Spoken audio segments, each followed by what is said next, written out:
All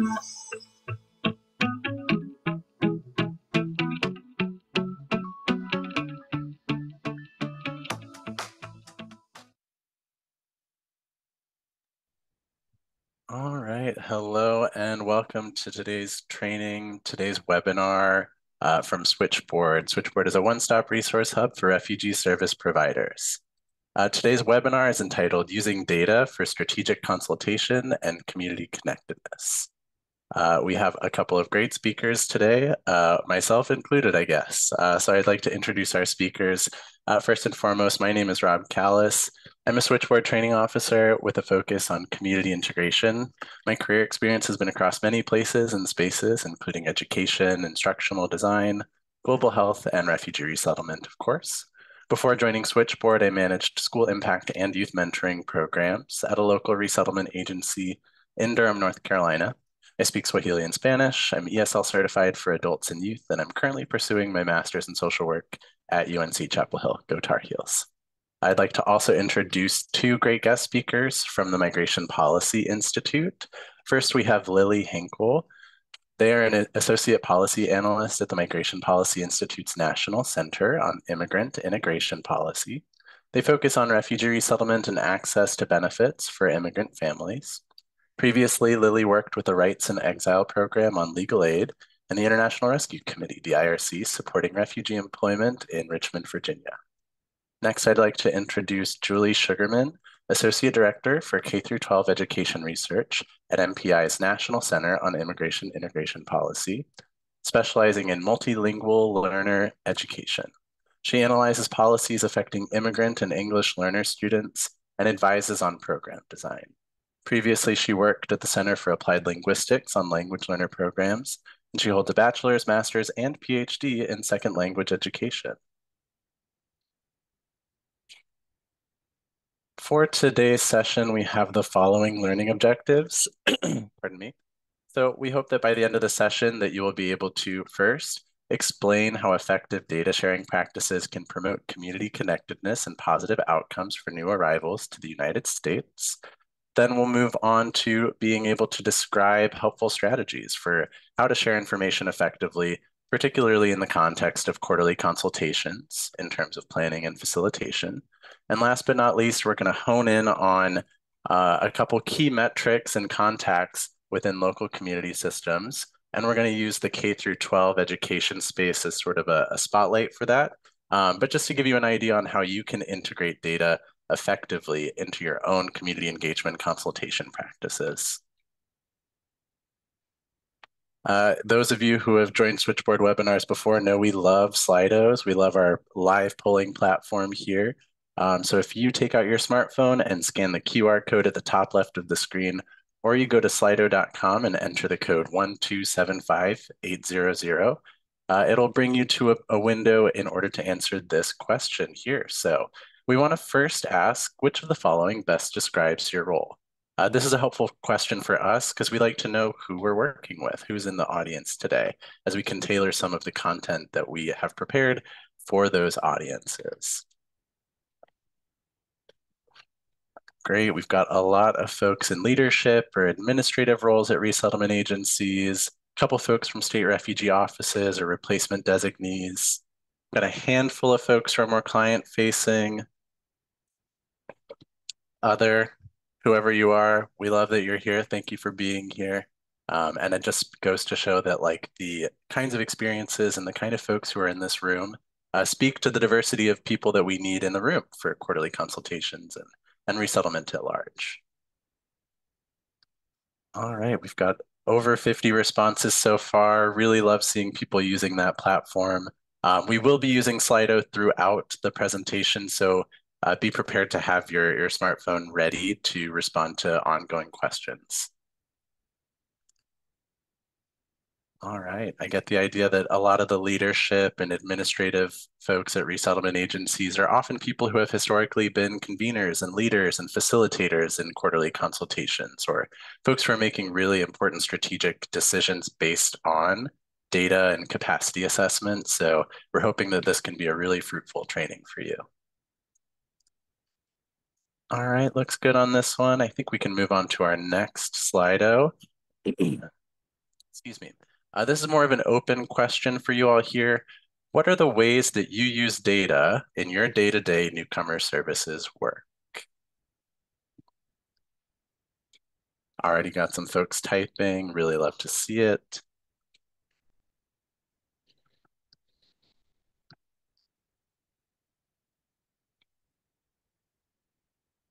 All right, resource coordination. Yeah, data can tell us where resources are in a community and who has the ability to leverage them. I'm using data to assess capacity. You're in the right webinar just for that.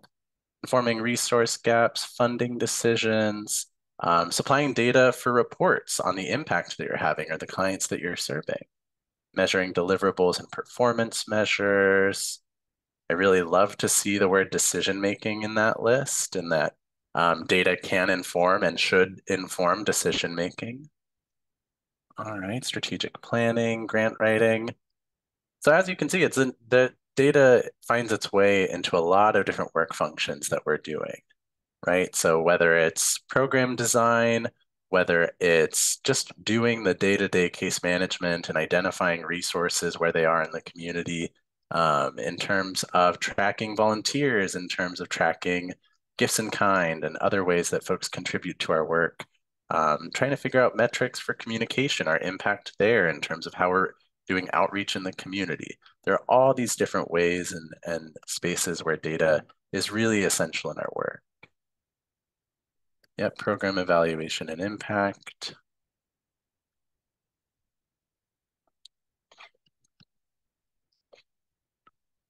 All right, really super answers. Just feeling like we're getting this audience nice and primed, and nice to know that we've got such good energy in the room, got some really good experiences, got folks who are doing this on the day-to-day. We really hope that this session will be exciting and empowering for you in figuring out new ways to leverage data or refine currently practiced ways.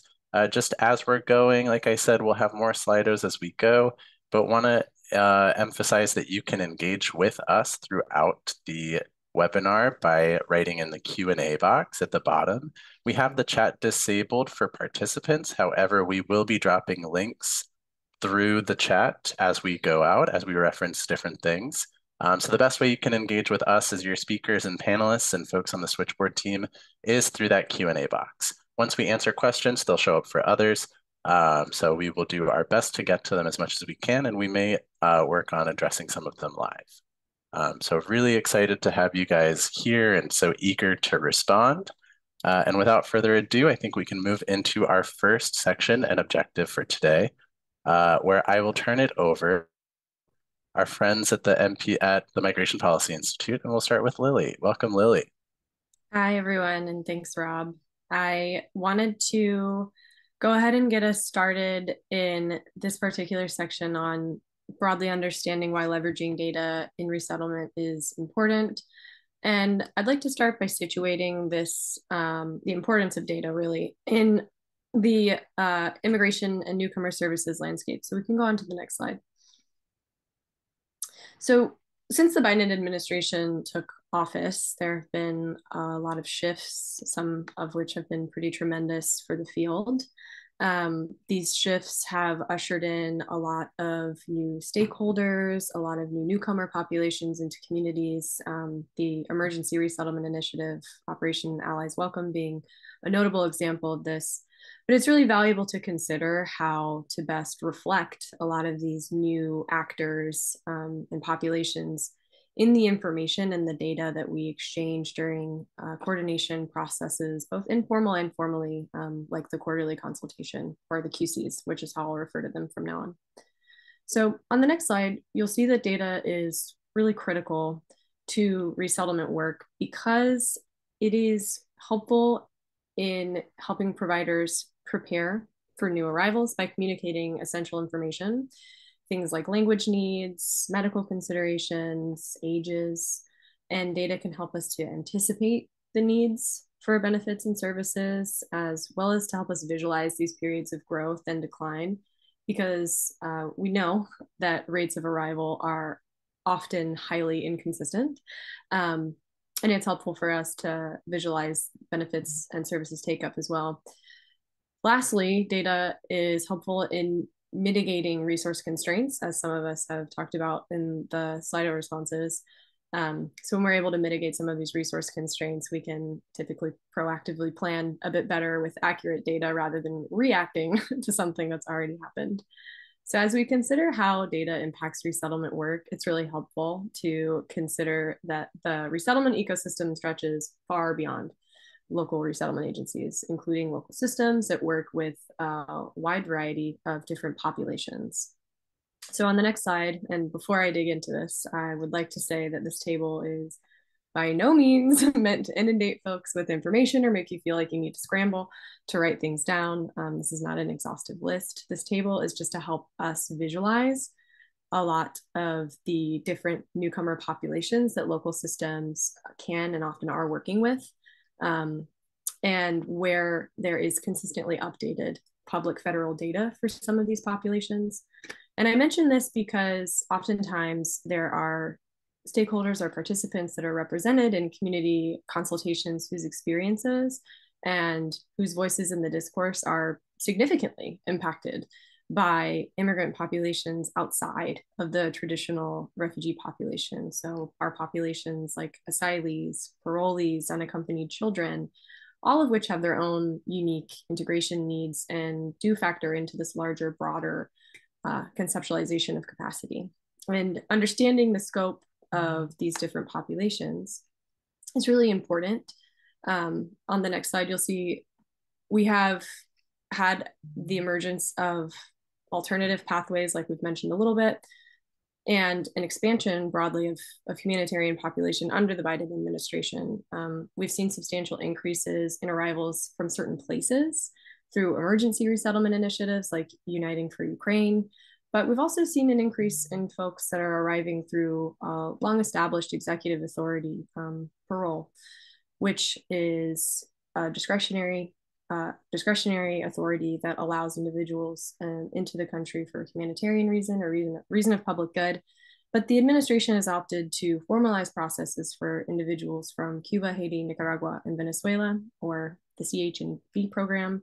And several of these populations admitted through some of these pathways are eligible for benefits and services that are funded by the Office of Refugee Resettlement, in addition to accessing different systems, different mainstream systems like school districts, for example. And in some cases, these new populations outnumber the number of refugees that are being admitted into a state or into a community. So despite these growing numbers, there are still some gaps in the data that you'll see on the next slide. And with these gaps come gaps in our understanding for how and where some of these newer populations like Ukrainian humanitarian parolees, as well as familiar ones like beneficiaries for temporary protected status or the unauthorized, gaps in our understanding where they are and what their needs are, how we can best reach them in a way that's proactive. So I'll turn it back over to Rob to lead us through some of the policy considerations. Yeah, thanks, Lillie. And we'll also take things into the context specifically of quarterly consultations, as that has been a space where we are working to improve our dissemination of data, excuse me, as that data is critical to assessing capacity in our ever-expanding and changing immigration landscape. So we're going to start in this section with the Slido again, get those smartphones back out, or get back to slido.com. And I want to get a sense of thinking specifically, like I said, in the context of quarterly consultations, what populations are you currently representing in your data presentations during your QCs in your localities and your communities? This question has an option to select all that apply. I imagine you might not be talking about just one of these populations. Yeah, and it's important to note that historically, conversations around newcomers and arrival numbers has centered historically a lot on refugees mostly and other more historically used and typical ORR populations. However, as Lillie was saying with the expansions, it becomes really important to be able to talk about some of these other populations that are coming through different pathways, who are coming outside of the traditional pipeline. That being said, it's really hard to be able to talk about some of these other populations, given our need to focus on the already high numbers that we're already seeing. But I'm really heartened to see that y'all are reporting that you are able to represent other populations that you're serving. I think it's really essential to be able to do so, to expand out of, the typical just conversation about refugees who are arriving and be able to talk about all newcomers who are using these services in your communities. That's really great. Let's move on to our next one again, just sort of to get a snapshot of what practices are currently being used in QCs related to data sharing. How is data shared in your QCs? So again, select all that apply. Is your QC data shared out as pre-reading material in advance of QCs? Is it shared during QCs aloud verbally? Is it sent in a follow-up email? Is it sent, or is it not sent at all? Or is there some other way that you do it? Seeing lots of during responses, right? We see fewer posts and a handful of pre-reading folks as well. And certainly there's like no right or wrong way to do this, right? As long as you're sharing data. I guess the wrong way is my QC does not share data. But the most important part is that it's being shared. Part of this section will be discussing some of the best practices in sharing data to make sure that it's accessible, that it's clear, and that it's able to support you and your participants and QCs to accurately assess capacity. Great, and I love to see folks who are using that data visualization. I think it's really, really cool just to be able to, even if you are sharing aloud, that you're accompanying it with that data visualization as well, makes that data a little bit more memorable, a little bit more easy to contextualize as well. Good stuff. Well, thank you guys for responding to that question. Let's dig into some of the content and some of our implications here policy-wise and sort of the reasons why we're talking about this. So those of you, excuse me, who have been attending other Switchboard webinars and learning opportunities related to quarterly consultations likely know about the Dear Colleague letter that came out earlier this year, 2409, that addressed changes related to many things in quarterly consultations. And it also has some data implications in there. So we want to highlight some of the most essential changes that may have come up through the new revised state plan template. First one we want to highlight is that consultations must address assessing community capacity for placement and service provision and planning for appropriate placement and arrival planning. Now, that's not something that's super new, of course. That's just talking about arrivals and figuring out what is available and accessible for newcomers in your community in order to dictate and help us assess capacity and to dictate the number of arrivals that we can sustainably welcome, right? Next, assessing the needs of refugees for services and assistance. So really identifying what services and communities that newcomers that we're receiving these days will be needing to access, right? And this last piece is the one most related to data explicitly, using the best available data to gauge the projected refugee services and benefits needed. So that's why I liked seeing earlier that piece about decision-making, using data in that Slido response, because our data should be telling us where our services, where our energy, and where our resources should be going. So in the next couple of slides, we're going to talk about how we're going to access that data and how best to leverage it and use it in the context of QCs to accomplish those goals of assessing community capacity. All right, so within the requirements for quarterly consultations for data sharing, ORR requires that data be shared for consultations, and they explicitly mention what kinds.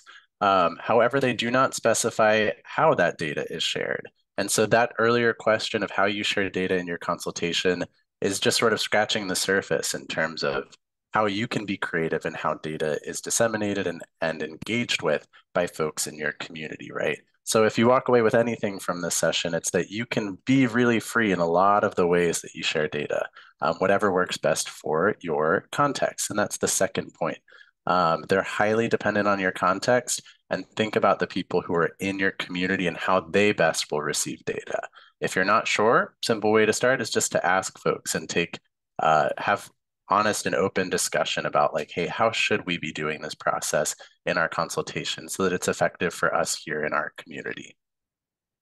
And last, yeah, that last piece, consider how to get participants actively engaged with the data. Just asking folks the ways they engage with data best is great. If you have some folks who prefer to, who would say, I'd rather have it as pre-reading, are we able to create a protocol or a procedure for that in consultations? That's something to float out to your constituents and your participants and see how well that would be received and how utilized that would be. So really think about how to make the data engaging and meaningful to those who are involved. All right. So next slide is on facilitation strategies for data sharing and quarterly consultations. And so these practices in general, I would say are quite good to practice in terms of sharing data. But in the context of quarterly consultations, we hope you'll be able to see the impact of these and how they can be really, really supportive. So one, we do recommend sending out important data in advance of QC sessions. I think one of the reasons for this is just because it creates space for folks to actually be primed and thinking about this in advance of coming to sessions. If you're sharing data only during the quarterly consultation, it can be really hard to be able to contextualize and make that sort of practicable in your context. So that being said, it does take some planning and some administrative legwork before then. I know there are some communities that hold quarterly consultations who will field that information in some sort of shared document in advance, where folks from different resettlement agencies have to populate the document at least a week in advance of the QC. If you're able to do that, that's a way to sort of reduce the burden of someone needing to go seek it out every time. People have a consistent place that they go. It's very procedurally consistent. And that can be a way to sort of reduce that administrative burden, still make data accessible in advance. Our next strategy we'd like to recommend is employing data visualization to emphasize trends and stories, right? If you're just reading data out loud, especially thinking of constituents who are outside of the traditional resettlement spaces, and just saying like the numbers of enrollments in different programs you have, or the numbers of arrivals you have, for many people, that will make sense. But for a lot of folks, it just might sound like a string of numbers and a string of terms and jargon that might not be accessible. So if you are going to be reading things aloud as you should be, it can be a good idea to anchor that for folks visually and to give people an idea, just another way to engage with it so that it doesn't seem perhaps so disembodied or without context and things like that. Next strategy we'd like to recommend is intentionally contextualizing the quantitative data with qualitative data. If you're sharing information on the numbers of folks you're seeing, also share qualitative data or more descriptive data that's more narrative about that contextualizes the numbers that you are seeing. If you're seeing an increased number of a certain population in your services, share additional information about those enrollments that can give context as to the implications of that or experiences of folks who are enrolling in those programs and what are considerations given the increased numbers of that population in a certain service. And the last strategy we'd like to recommend is just from the get-go, ensuring that participants understand and believe in the purpose of sharing data. Often the data sharing portion of a quarterly consultation can feel really just sort of like checking a box. You just sort of sit there and wait for the numbers to be over, right? But if you can sit there and at the beginning make sure that participants know why this data is being shared, how effectively folks can use that, and what it means on their day-to-day, that's going to make it a more effective space and make it easier for folks to say, hey, I need to be plugged in to this portion because this is going to be really essential for helping me assess capacity for myself, for my organization, and for folks who are resettling in our community. All right, a piece on here that I want to share, give special attention to, and our speakers later in the webinar will address this as well, is balancing the availability and access of data with the need for confidentiality, right? So in an earlier section, we showed just where you can access a lot of federal data related to the populations we're serving, but it's really important to acknowledge that how we handle that data directly matters for the safety and security of clients and other newcomers that we're serving. So It's really important in the context of data sharing and quarterly consultations to the best of your ability to speak generally and broadly about resettlement trends rather than specific cases as much as possible. If you do get to the next point, if you do need to discuss something that's more specific to individuals or share anecdotes or things like that, avoid at all costs revealing any personally identifiable information or PII, especially important in communities with low arrivals. Even if you're sharing, generally speaking about trends in some of these communities with smaller numbers, that may be, it may be sort of isolating. It might be very abundantly clear to some people who you're talking about. So be really, really intentional about what data you share and try and connect and make sure that it can be anonymized. It can't be traced back to those that you're serving. And last but not least on this one, we just want to emphasize that quarterly consultations do not need to be town halls. They don't need to be open to the public. Communities that do that with great success, we have a lot of examples of that. That is great. However, if you're in a community where you have more of a need for data security practices and things like that, then just consider inviting only the key implementing partners that you need to protect the information and still accurately assess capacity. So if there are other states also that instead of losing that sort of town hall feeling, might create other forums or other venues for folks from the broader community. But just to keep in mind that QCs functionally can work as working meetings, right? There are spaces where real actionable items can happen and real connection and coordination of resources should be accomplished.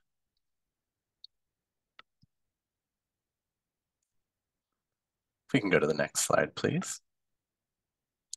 All right, and next slide is actually just a transition. So I'm going to move things back over to Lillie to bring us into here. This section will also be moving into more of a facilitated conversation and a bigger Q&A.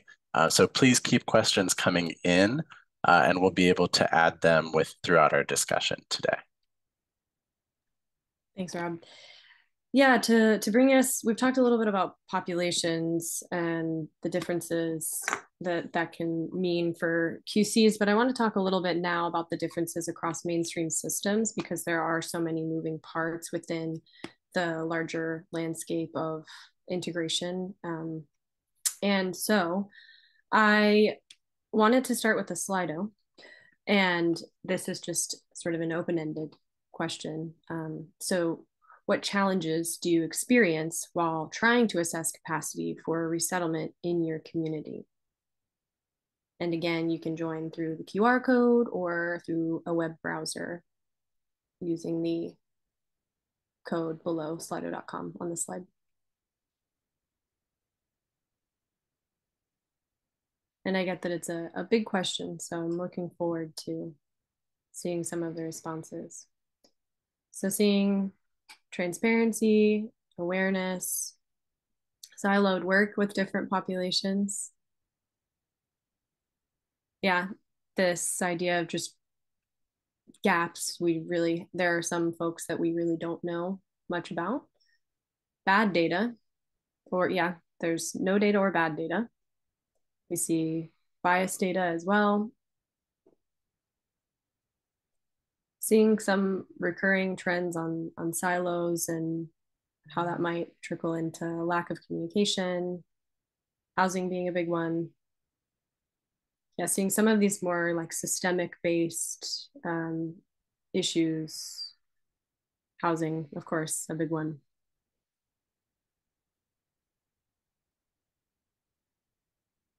Seeing a couple of things come in for a lack of system-based data, like housing data, funding issues, of course.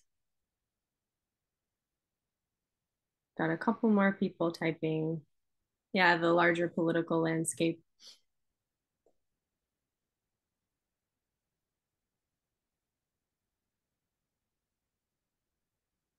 Seeing some, again, lack of community knowledge. So trying to bring folks up to a baseline understanding of what resettlement is to even start talking about capacity, backlogs. Yeah, lots of responses based around different systems, that we often talk about when we think about capacity systems like housing and certain benefits programs, and broadly funding being a challenge in trying to assess what your capacity is. There's knowing what the capacity is and knowing what you can do within the resource constraints that you're operating in certainly can see that. And then I think we are good to move on. We've got a couple of people typing, and thanks to everyone for participating. That was really helpful to see where some of the different tension points can be when you're trying to assess capacity, both big picture in the way that the system can function sometimes and within the local context of certain systems. So the idea that we can use data to capture capacity is certainly not without its challenges, obviously, as evidenced by the responses. Assessing a capacity is hard to do comprehensively and concisely, right? And so I do want to acknowledge that capacity cannot always be entirely distilled down into numbers and trends. They're supposed to be a tool for us, but of course, sometimes they can't completely capture the ways in which capacity is very context dependent, as Rob mentioned. And like many of us know, the community and individual needs cannot always be captured in a meaningful way when we're talking about capacity because they're so dynamic. And so where one community may have built capacity around one particular need, it may suddenly need to pivot to meet an entirely different one because things have changed, arrival patterns are different. And capacity can be tough to assess, particularly within the scope of resettlement, because, like we've said, local systems are impacted by numerous, not only newcomer populations, but other vulnerable populations, just generally with particular needs that are making demands on the system as well. And so these challenges really underscore the need to look deeper at how we capture capacity across a sort of patchwork of local systems of integration. And so you'll see on this next slide, which again, by no means supposed to be a entirely comprehensive visual of all of the different moving parts that we know factor into resettlement, but it is meant to illustrate how understanding capacity can be the sort of patchwork process of pulling together and cobbling together various metrics to understand a holistic picture of a community's capacity. As you can see within these different various areas of integration, there are plenty of figures and metrics to draw on when communities are gathered together to discuss opportunities and challenges in resettlement during a QC, and to help articulate how these metrics can help us to construct an understanding of capacity within a local system, the sort of narrative experience, the engaging part. I'd really like to turn it over to my colleague at NPI, Julie Sugarman, to talk us through how we do this in the K-12 space as a spotlight from the field. Great. And just to sort of level set the format of our conversation today, we're going to move out of our screen sharing here of our slides and move into more of just like facilitated conversation here on our end. I'll just be asking some questions of Julie and Lillie based on their experiences of just this topic, using data for community connectedness and strategic consultation. Julie and Lillie both have a ton of experience, and I'm really excited to be able to draw some of that out here in this space. Like I said, feel free to drop questions in the chat and we can work those into our conversation as well. So first and foremost, welcome, Julie. Haven't heard from you yet in this webinar. Good to have you with us. Thank you. All right, so just want to start really broadly by if you could share specifically, we're going to be looking at this K through 12 education space as a spotlight. Can you share broadly and regarding K through 12 education, what your experiences are, pardon me, in data sharing and capacity assessment within the context of newcomer services?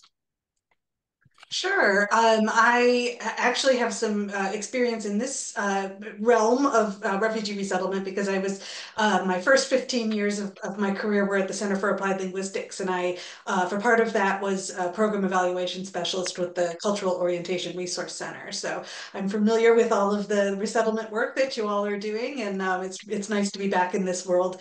Even though I've come to MPI and I'm working on English learner policy specifically. And one of the things I do at MPI is I look at things, I try to explain the world of English learner education to people outside that world, just like you, who are trying to advocate or trying to understand it for people that you're working with, because it's very complicated. There's a lot of terms that we use that are different from how you might use those terms.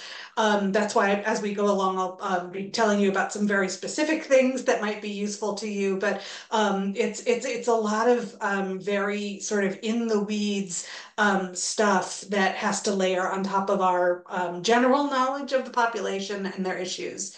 And so that's sort of my niche.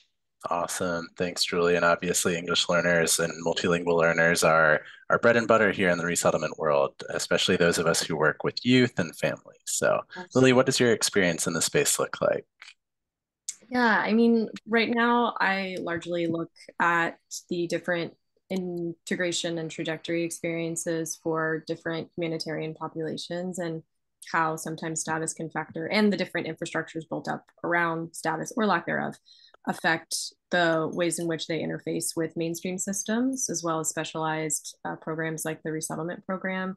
So often I'm looking at arrival trends and trying to understand where and how local systems might struggle to meet a need, particularly needs that surface pretty regularly with certain populations. This is a really big thing in the legal services field right now, where certain populations have a very acute need for representation compared to others. And so it's helpful to see when high volumes are arriving through certain programs or certain pathways to know where localities may need to shift their attention or their resources. And I think we see a lot of this too when we're trying to kind of triage where needs are and identify what more immediate needs are, like shelter and nutrition, compared to like career pathways, programs, and understanding the regularity or inconsistency with arrival trends for different populations, I think has been hugely helpful in identifying how we can appropriate resources. But that's been a large part of what I do. But I do come from the resettlement world and have myself presented data during QCs, and I'm really excited about the idea of expanding QCs to be really comprehensive of all of these different moving parts and different folks that are our new neighbors. Absolutely. Yeah. QCs are such a good space for just those kinds of conversations. So thank you both for sharing a little bit about that, contextualizing. I want to start with that sort of K through 12 deep dive and just get really into the idea of, what kinds of data that we can access from K through 12 education systems, thinking of what's available for resettlement providers in this webinar. So, Julie, can you specify what kinds of data is federally required for schools and districts to track that resettlement providers can have access to and use? Absolutely. And it's important to sort of, I like to look at it from the point of view of what is federally required, because those are the things that you will be sure to find at the state level, district level, school level. But states and districts and schools often have other data as well. The big buckets that I'm going to talk about are the things that you can find. I'm going to talk more a little bit later about, specific places where you find this data, but in general, these are the things that are easier to find. So the big buckets are things like enrollment and demographics. These are all of these are, but especially the enrollment numbers are usually disaggregated by things like race, gender, students with disabilities, English learners, and economically disadvantaged students. There's some other categories, but those are sort of the big five that you'll always find. Some of the other buckets, student outcomes, like standardized test scores and graduation rates, and related to that, student accountability or school accountability ratings. So whether schools are meeting their goals for student outcomes. Those pieces speak to capacity in the sense of how well they are doing with various populations. Information about the systems like teacher qualifications, how prepared are the teachers to teach the various populations. Civil rights data is something that's been added to, it's been collected for a long time, but has been added to the state dashboards and is very helpful looking at whether schools are treating student groups equally or equitably. And school finance data, which I never thought that I would be a school finance data nerd, but I have found it to be an incredibly rich source of information about how states and localities use their resources, as I'm sure all of you who work in agencies understand. Yeah, and that truly is frankly just like a lot of data, which is really cool, just to be able to have so much access to that. And I think I hope in asking some further questions on this, I hope we can make this a little clear to participants just how to use some of that data. Because some of those you say, I'm like, wait, how does that matter for resettlement, right? But hope we can dig into those. I want to start with an easy one, just enrollment data. You shared about some of the demographics you can access from enrollment. But what are some ways that you have been able to see enrollment data leveraged really well for assessing capacity in the resettlement space? Yeah, I think enrollment is really important. And it's important to know, we've said this a little bit already, that English learner is sort of the proxy that we use for the entire immigrant refugee world. We don't have information on any of these groups specifically. We'll talk more about that in a little bit. But the looking at the information for English learners tells us about an important group, an important subsection of our immigrants and refugees, but it also gives us really good insight into how, how these students fare and the resources that are provided for them. So using the English learners, sometimes race or ethnicity as proxies, looking at one of the things I think is really important is looking at the percentage of English learners in a school or a district that you're interested in. I don't want to ever say that the low incidence schools don't are anything to fear or don't do a good job, but I certainly would think that there's a different level of services that can be offered in a place that already has 10 or 15% English learners. Some places have much higher than that, but I would say, the schools and districts that have very few English learners, it's maybe a yellow flag. It's maybe something to look at in terms of, finding out from them whether they're going to be ready for these populations. And they are required to serve. There is no minimum number required. Oh, if you only have 3 people, you don't have to serve them. No, it's a civil right for every single child coming to the US to be served equitably. You're probably not likely to find overcrowding data specifically in these sources, but you might find that from newspaper accounts. They often report on that and can say which schools are overcrowded. And then in terms of services or what's being provided, how the schools are doing, there's not really data per se on what services students are getting, but I would definitely want to ask for narrative data on, are English learners getting adequate services? How are they being served? Are they a visible priority? And again, thinking about the lower incidence schools, are they still a visible priority to the administration and to the school? Yeah, absolutely. And maybe I'm seeing a question in the Q&A, and one of my further questions down the line might take us in this direction.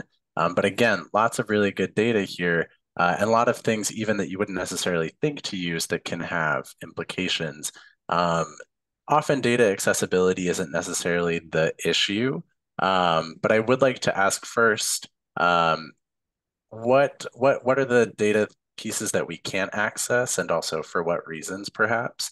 And then also kind of getting at this idea of like, for folks who are just sort of inundated by all the data that is available, what are some strategies or best practices or recommendations you would make for, maybe the busy caseworker or the busy decision maker who needs to find like the most essential data. So to reframe, first question is what's not available, and second question is like what are the most essential ones you feel like? Yeah, getting back to this idea of immigrant data, schools, as you know, are not allowed to ask about immigration status. So, although they do have to keep track of students who have been in the country for 3 years or less for one particular reporting purpose, they generally don't use that information for reporting. It's very hard to get. It's not public, but you can ask for it. So I would say, unfortunately for this group, what is least available is probably what you most want to know, which is how many immigrant students, what languages they speak, what kind of education do they come with. The schools know, the teachers know, but it's not data that you can necessarily get very readily. But the good news about what data we do have is that it's usually pretty easy to get. State data dashboards are where I would go first, even for local data, because they're very built out, and that's generally where that information lives. So things like looking up the English learner percentage in a whole bunch of school districts should be fairly straightforward. It can be take a few tries to get used to those systems, but they often you already get the list. It comes in a nice package of a nice visual. So that's sort of the good news. Yeah, and I really appreciate that idea of like the locations, the sources of this data. That's something we can drop a ton of links about later in this conversation. But yeah, I want to highlight that the data is out there, and there are people who are anticipating that it is hard to access this or know what to look for. So things like your state level dashboards, I agree, super good places to look. I want to zoom out the conversation a little bit and say, we have this K through 12 data. And I wish we could have a subject matter expert on every single integration domain, right? But this is where I might ask Lillie for some help. How would you say, if we can get enrollment data from schools and school outcome data, how can information like that be helpful in assessing capacity in some of those other integration areas? Just thinking about how we can generalize that enrollment data. Yeah, it's a great question. And I feel like the intersectionality of data or this sort of multi-pronged use of it across different systems, I've seen it really flourish in outreach strategizing and funding strategizing as well. It really benefits other programs to have enrollment data when you're trying to think about how to do targeted outreach for assistance programs, for example. So if you're a WIC provider and you're wanting to reach more immigrant populations, it can be really helpful to see where folks are enrolling into school, to try to develop strategies around reaching different folks. And it can also be really helpful in the vein of fundraising, where you may not necessarily be wanting to build out a program like an after school or an education-based program, but wanting to understand where folks are and at what rate they're enrolling can be really helpful to look at if you're trying to raise funds to build a youth workforce development program, which kind of sits in the employment realm. There's definitely some overlap with the education field, but I do think that these figures that help us to understand what a system is currently experiencing helps us to build helps us to build complementary programs across different integration systems, complementary programs, supplementary programs. So that's where I've seen it be really helpful. Where this is an education statistic, but it's been tremendously helpful to do fundraising for programs for kids that do not necessarily sit squarely in the education field. Yeah, absolutely. That makes a lot of sense.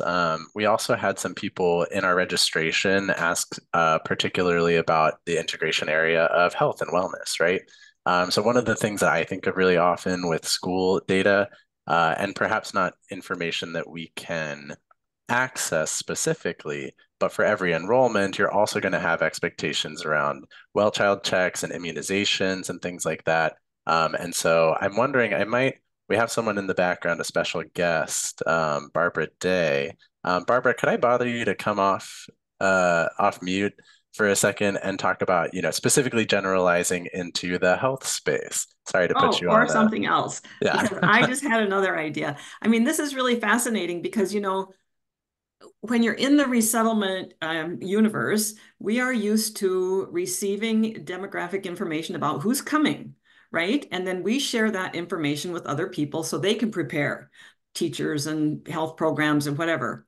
So what's really interesting to me in this conversation is that now the resettlement folks, so now there are more people coming that we don't know who they are and where they're coming, right? And there are so many more, I'm loosely call them immigration categories, right? Of people coming into our communities. But if they end up in this example, the school system, right? We could look at the number of pre-kindergarten or K through 5 or pick an age group, right? And we could extrapolate, oh, maybe we have a bunch of at-home moms. So thinking outside the education box, outside the education for children box, and thinking, we have a bunch of at-home moms because this demographic, from what we know about it, a lot of the moms stay home, right, to take care of these little kids. So maybe they need at-home English language training, or maybe they need some at-home, home ec help or whatever, and then maybe it's grandparents staying home. So you could look at, what do we know about this demographic, this culture, this nationality, families with this age of children, and what other maybe it's employment services. Maybe the high school kids can come home after school and take care of themselves. So now mom or grandma can go get a job. Do you know what I mean? So it's learning how to almost turn our thinking completely around so that we use the information we have to think bigger, just as we have expected in the past, the school to respond to resettlement, right? Or the health system to respond to resettlement. How can resettlement respond, or the service providers, right? Because you have money from different places. And if you don't have ORR or PRM money, you can ask for a grant to go serve what you already do really well for other people. Awesome. That's amazing. Amazing. I love it, Barbara. Really grateful to have you come off mute and on camera for that. But yeah, I just think it just points to the creativity that can come out of this. Getting at that earlier point, there's no one way to share data or make connections in the data. That's the job of the folks in your community, to be able to make those connections. And yeah, no idea necessarily is too crazy there, as long as you're preserving confidentiality and protecting the people that you're serving in making those connections, right? So thanks, Barbara, for that. Feel free to go off camera again if you need it, but also feel free to chime back in. I want to move into a last kind of question space, returning to that point of like, all right, we have all this data. Where do we find it, Julie, and how do we use it? What are the best ways to leverage this? And I'll also accompany whatever you're saying with some helpful links in the chat for participants here, just so you guys can get a sense of where Julie might recommend. Yeah, absolutely. And again, it's very great that we have these databases. And again, it's sort of either feast or famine. We have databases that have more data than you could ever use in a lifetime, and then stuff we just can't get no matter what. So taking the first part, eddataexpress.ed.gov. Which, here we have in the chat a few of these links. EdData Express is a place where you can get national data, but you can also get it by state and by locality. And that's a really good source because it's all very clean and organized. The negative part about it is that it takes a couple years. So if you want to know what's happening right now, that is not the place to go. But if you want to see trends or you want to compare across geographies, it's a great source. Civilrightsdata.ed.gov also is where you can get a lot of that equity information and finding out which schools are really doing a good job or a poor job at paying attention to discrimination. Again, not something I would take, one data point as gospel, but I think that's sort of going to this, how do we use this? I think that's why looking at data is really important, because you can say, oh gosh, this is a really highly diverse district, and they don't do very well in their civil rights, but they do very well in their student outcomes. And I wonder what that means. And I'm going to go have a conversation about it to find out more. So all of these pieces of data are things you can just sort of use to build some questions for yourself. And I think that's probably your best bet, because even those of us who use this data every day tend to try not to make assumptions about just a single piece. And I also just wanted to point out schoolfinancedata.org. There is some school finance data on state data dashboards, which we already talked about, but I love this site. If you're just interested in this as a as a lay person or just for fun, it has all of the states and almost all of the school districts, well, a huge number of school districts, and it talks about things like how progressive are the tax structures. You know, are schools in this state, are poorer schools given more money than richer schools, which is how we want to see it. Are the states actually providing enough money to schools? So again, these are sort of maybe higher level discussions, but things that can really inform your advocacy. I mean, if you're seeing, oh gosh, my state is not spending an adequate amount on education, and so that can work into my conversation with the legislature about providing additional resources through the schools. So there's lots of places to look. I also would really encourage you to get in touch with me. If you can't tell, I love this stuff. I'm totally a data nerd. If you want to know, Julie, where do I find this? Please send me an email, and I'd be really delighted to help you out. Yeah, thanks, Julie. And we appreciate how accessible you make all of this as well. I think data can be kind of scary, but for those who are less comfortable wading into the waters of it, but I really appreciate the ways that you make it sort of come to life. I also want to say, guys, that I love this idea of like data providing questions, because I think obviously data gives us answers, but it should be pointing us towards questions that we can use to motivate some of our work and some of our actual community engagement, right? If we're approaching schools and districts with this information in mind, that's going to make us more effective and strategic partners to them in the future, and better able to interact with them. So really want to say thank you so much, Julie, for your expertise in sharing that here.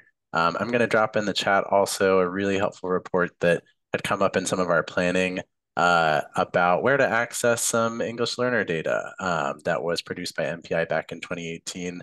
So we hope that participants of this webinar will be able to access that and enjoy seeing some of these same findings in a different format there later on. So just want to say thank you so much, Julie and Lillie and Barbara, as our little background guest star, for providing such really helpful insight. And thanks for joining us today. All right. And one last thing I want to plug is that if you are one of those people who's like, okay, now what do I do with this data? Or I'm still kind of overwhelmed by what is out there. We just want to tease that we have a really cool plan and dream of creating a useful tool with that in mind. So MPI and Switchboard have worked in the past year and a half or so on creating different tools. And one of those has been sort of a state and local systems mapping template. Lillie did an excellent job of identifying some of these things and putting them in a really helpful Excel document, but we're working on the Switchboard side in terms of how to make that more of a fillable template for you all to use in your own contexts and communities. So we're really excited to explore that for probably in our next fiscal year, so stay tuned for that. We've also got a toolkit coming out on quarterly consultation facilitation. It is 20-something pages, and it's full of really, really good tips and tricks and a lot of the same information about data sources there. So with that, I'm gonna close us. Unfortunately, we've been handling questions as we went, so we hope you feel heard. And if you didn't, we hope we can answer those later on. We wanna ask for your help in sharing some feedback. Help us help you. We at Switchboard really value knowing how our training and learning opportunities land with our learners. So if you could take a moment to scan the QR code on the screen or click the link in the chat, and let us know how we did. Let us know if there's anything else you wanted us to chat about that we didn't have time for today. That helps us inform our ongoing learning opportunities and processes. So just take a couple seconds to fill that out. And just as a reminder also, All of the resources that we shared about today, including those that were embedded into our slide deck, will be shared with you in a follow-up email from Switchboard within 24 hours of the completion of this webinar. Just wanted to tease some of those here. Other resources relevant to folks who work in quarterly consultation, those who work in data and monitoring and evaluation can find those sorts of tools really useful.